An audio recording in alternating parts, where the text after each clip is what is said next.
here's a topic that might make you shiver, smile, or jump.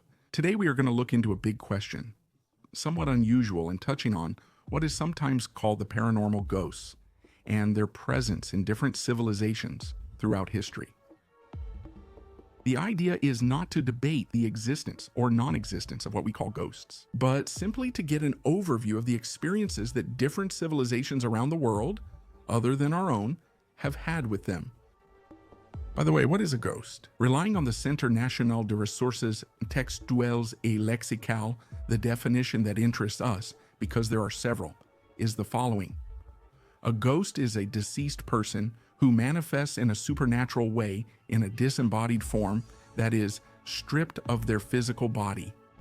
We'll use this definition as our reference. As I mentioned, whether the phenomenon is real or perceived is a separate issue, because providing a thorough perspective with a full world tour would be difficult.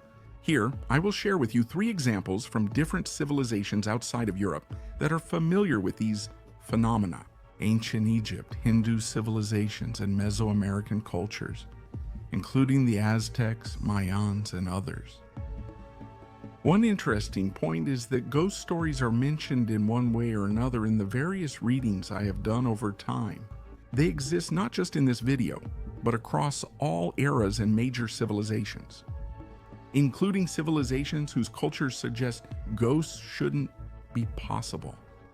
That's what fascinated me and made me want to explore and share it with you. Please note that all these civilizations do indeed share the perception of ghosts, but also their humanity, and maybe that's where the key lies. It's entirely possible that the universality of the phenomenon is more related to our human nature than to a supernatural phenomenon. So let's begin our journey. Pharaonic Egypt, a spiritual land that claimed to be blessed by the gods, believed in a hereafter, in another life. Did they believe in ghosts? Yes. These supernatural encounters were interpreted through the codes and paradigms of Pharaonic Egypt. A being was thought to consist of several material and immaterial elements. Among these elements were several unique concepts to this civilization, which evolved significantly over time. Remember, this civilization has a 3,000-year history, and these are immaterial aspects of its existence. The Ka, meaning life force or vitality, gives us life and departs the body at death.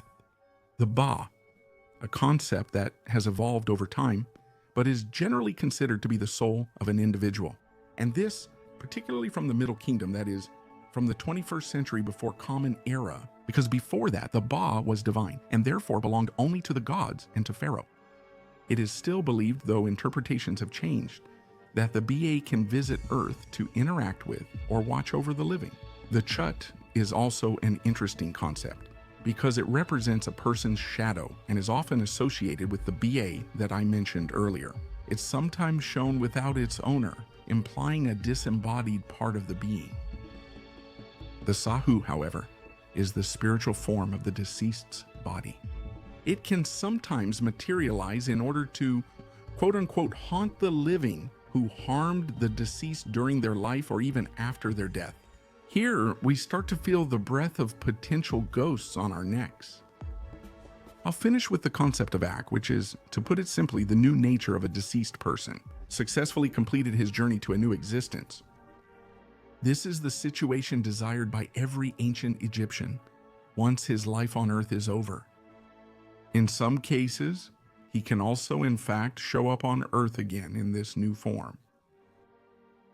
There are others, but this gives a first look at the Egyptian perspective, which is much more complex than ours today. 4 of these 5 elements of a deceased person, because of their immaterial nature, were considered supernatural manifestations.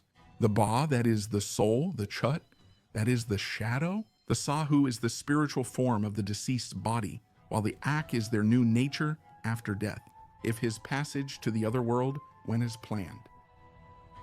According to the elements that Egyptologists and archaeologists have been able to recover and work on, here's what we can understand. According to some tomb and sarcophagus inscriptions in the Book of the Dead, the Ba can watch over the living. The Egyptians describe a disembodied presence that is usually invisible unless linked to another part of the being. The chud includes part of the person or entity and is sometimes seen as inseparable from the BA. And so it can manifest at the same time as the BA in the form of a shadow. In this case, the BA becomes visible through the kut. The sahu, or spiritual body, can, according to some testimonies, stories, and letters, come to haunt the living if the deceased feels that he was mistreated during his life or in his death. This concept is closest to our idea of ghosts who often haunt their tombs, loved ones, or former homes. The Ak, a concept that has also evolved significantly over time, can manifest on Earth by influencing the living, whether in a negative way, by causing nightmares, illnesses, and other troubles, or in a positive way, by helping ease tense relationships, interceding with the deceased or with certain gods. They may even materialize and haunt their tombs if they don't receive the offerings essential to their existence. In the other world, as attested by accounts from the New Kingdom, history had an educational role, and, which is therefore without much doubt fictional, about the encounter between a priest of Amun, a certain Khonsu Emheb. Forgive me if the pronunciation is not correct, and a ghost dating from the end of the New Kingdom is an interesting illustration of the relationship the Egyptians of the New Kingdom had with their dead. Some areas remain unclear, parts are missing, and Egyptologists disagree on aspects of the translation. Here's what it says. A person appears at night to those they encounter in the necropolis of Thebes in Upper Egypt. This individual introduces himself as the treasurer of Pharaoh Rautep.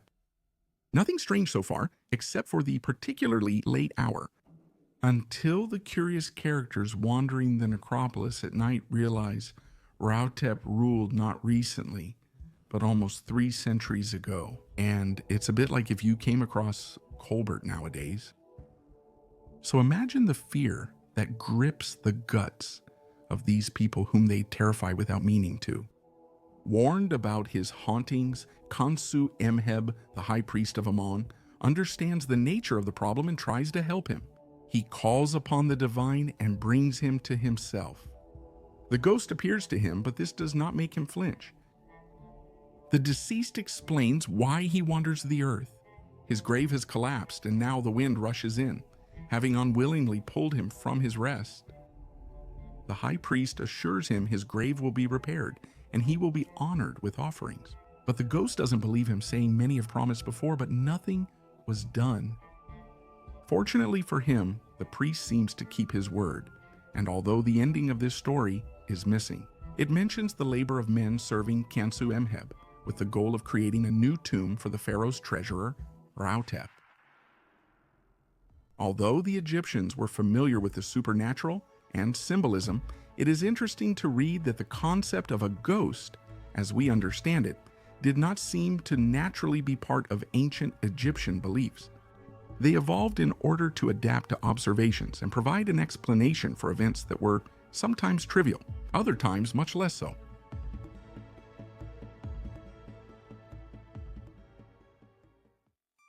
Change of environment. Let's go to India, where ghost stories are numerous, despite the supposedly unalterable mechanics of reincarnation, in which the Hindu majority of the population believes. In the cultures of the Indian subcontinent, specifically those stemming from Hinduism, the notion of ghosts does exist, even though it is considered an event that represents a malfunction in the general mechanics of things. In Sanskrit, which is like India's Latin if you didn't know, in Sanskrit, Indian ghosts are called pretas. This word once referred to the soul's state after death, but before funeral rites. Over time, the word preta began to describe exclusively ghosts, even angry ghosts, souls who found themselves against their will wandering the earth. This term and concept later spread across Asia to Japan. Through Buddhism, which is a philosophy and faith born in India and indirectly derived from Hinduism. I made a video about Buddhism and Buddha a while ago and included the link in the description for you.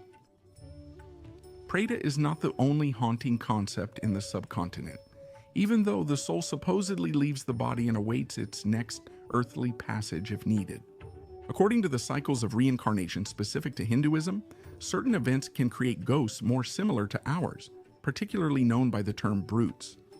I'll spare you my somewhat uncertain pronunciation, and I'll simply call them butes. In French, the term bouties varies due to the subcontinent's linguistic and cultural richness. It usually refers to violent or premature deaths, and also cases where lack of proper funerals leads to frustration and anger in the deceased. For example, the ghost of Shaniwarwada, once the palace of Maratha Empire rulers in Pune, Maharashtra, central India, is a case in point. This ghost is believed to be Narayan Rao, the young Maratha Empire ruler assassinated in 1773 by order of his uncle, the regent, and his aunt, soon after his 18th birthday. Legend has it that when the assassins burst into his room at night, he called for his uncle's help, who did nothing and chose to watch his betrayed nephew's final moments. Legend has it that even today you can still hear the cries for help of the unfortunate man before this whisper from another time gives way to silence. Similar stories exist throughout the subcontinent and across its cultures. In Nepal, for example, kishkandis are called bhoots, which are the ghosts of deceased women who are attached to a part of their body that was not completely consumed during their cremation, as cremation is part of Hindu funeral rites. It has also been observed that the spirit of a person who died too early will try to return to Earth in order to reclaim their body, hoping to be able to resume the course of their life and continue the path they still had to travel before dying. Or, failing that, something much more troubling for the potential victim.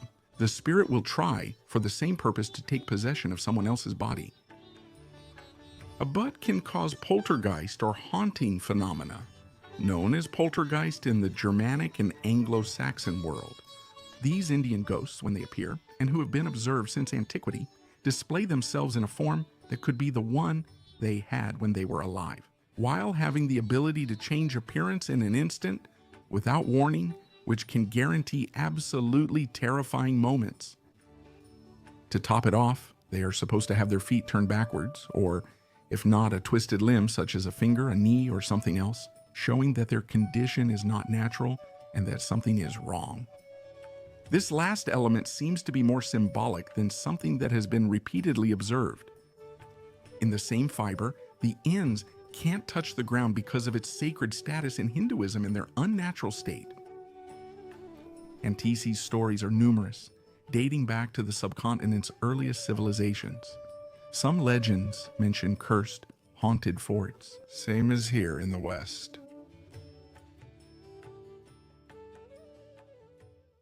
Now let's head to the Americas, and more specifically Mesoamerica, that is pre-Columbian Central America, where there are many ghost stories.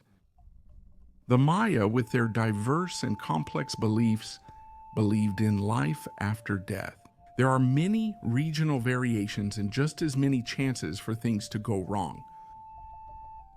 They had a very special relationship with their ancestors. For example, it was believed possible to contact them even after they reached paradise, and for them to contact us as well, especially through dreams, which sometimes connected them to the other world. Thus, seeing a deceased person's ghost in a dream seemed plausible to them and did not affect the normal passage from life to death. Maya beliefs were unique in allowing souls to materialize as plants or flowers, not just as ectoplasms or frightening visions. It could help or harm and smelled better or worse based on the deceased's character. This view appears in various legends and stories, including the act Stabai. Once again, if my pronunciation is off, I apologize. This story tells in short the rivalry between two sisters. One was promiscuous and was therefore despised by the community, but she was driven by a sincere kindness for the poor and the sick in her village, as well as for the animals, while the other sister had unyielding physical virtue and was admired for it, but her moral virtues were non-existent. She was selfish and arrogant, despising the poor and sick in her village. Years went by, and the first sister, who struggled with her physical urges, eventually died, but to the villagers' great astonishment, Her corpse gave off a sweet, pleasant, and sugary fragrance. Legend says she becomes a plain flower with a sweet, sugary scent. Months later, her sister, still virtuous but troubled, also died. Unlike the first deceased, her body emitted a foul, unbearable odor, upsetting villagers who believed she was bound for paradise. But that didn't happen. She became a foul-smelling flower on the cacti. Despite her loose morals, which the Mayans saw as a flaw, she was not admitted to the Mayan paradise. The first sister was more virtuous, while the second had only physical virtue. Confused and angry, she decided to give in to men's love like her sister, believing it would lead her to paradise.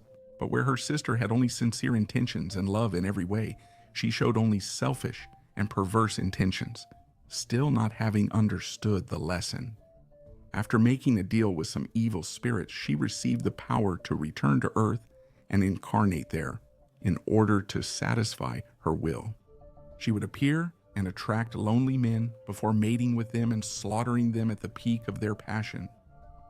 I admit, we're a far cry from Walt Disney morals. Another group in Central America, the Hunting Purapes, better known as the Tarasque, were the second military power after the Aztec Confederation during the Spanish conquest. Their approach is similar to the Mayas. However, in certain cases, especially without burial sites, even more so if this is caused by death by drowning or in any situation where the body is not found, the spirits of the deceased may be unable to find the way to the other world and are doomed to wander here. They also believe that dogs were able to perceive these spirits that we could not see with our eyes and to protect us from them. The Mexicas, also known as the Aztecs, had their own distinct views on death and ghosts. It was thus possible to summon the ghosts of the deceased, those who died in battle or were willingly sacrificed. This included women who had died, because the birth of a child was seen as a battle during which women had to conquer life for their little ones. When they passed away during the process, they joined the Aztec warriors and accompanied the sun in its daily cycles and battles. The ghostly apparitions of these women are called the Cihuateteo. They were considered malevolent and capable of stealing babies, causing epileptic seizures, and even provoking madness. Simply put, some pleasant souls. There are many other haunting stories around the world. And what about history? In addition to our Western cultures, the cultures of China, Japan, Polynesia, and many African cultures, just to name a few, are full of them. All these civilizations and cultures share one thing: they are human. The manifestation of ghosts is therefore closely linked to our humanity, whether it is an illusion, a trick played by our bodies, or something of a different nature. If you know of other ghosts in history, let us know in the comments. Thank you to all of you who follow us. Don't forget to subscribe, and most importantly, to hit the little bell. Otherwise, even if you're subscribed, you might not see our next videos. See you very soon.